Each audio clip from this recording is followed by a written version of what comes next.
এই দেখো বন্ধুরা, আজকে আমি বাথরুমের টাইলস পরিষ্কার করার জন্য একটা ঘরোয়া টোটকা বার করেছি। এই যে এই মিক্সচারটা দেখছো, এই মিক্সচারটার কিছুই না, এটা আমি 2 ঢাকনি ফিনাইল নিয়েছি। তোমরা চাইলে যে কোনো ফিনাইল তোমরা ব্যবহার করতে পারো। আমি এটা আমার বাড়িতে কালো ফিনাইলটা আমি ব্যবহার করি, ওই 2 ঢাকনি ফিনাইল নিয়েছি।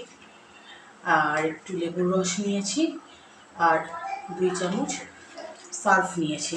বাথরুমের টাইলস আমরা দেখি এরকম নোংরা হয়েই থাকে। এই যে এগুলো দেখতে পাচ্ছ, টাইলসগুলো নোংরা হয়ে গেছে।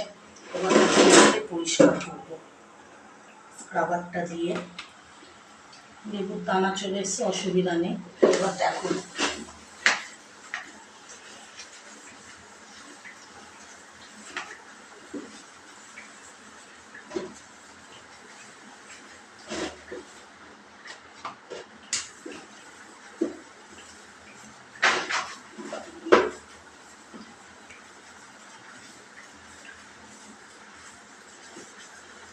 এইভাবে এরকম করে ঘষে নিতে হবে ময়লা টাইলসগুলোর উপর, দেখতেই পাচ্ছ। এবারে দেখো আমি এবার জল দিয়ে এবার পরিষ্কার করবো। দেখো পরিষ্কার হয়ে গেছে। তোমরা এই ঘরোয়া টোটকাটা ব্যবহার করতে পারো।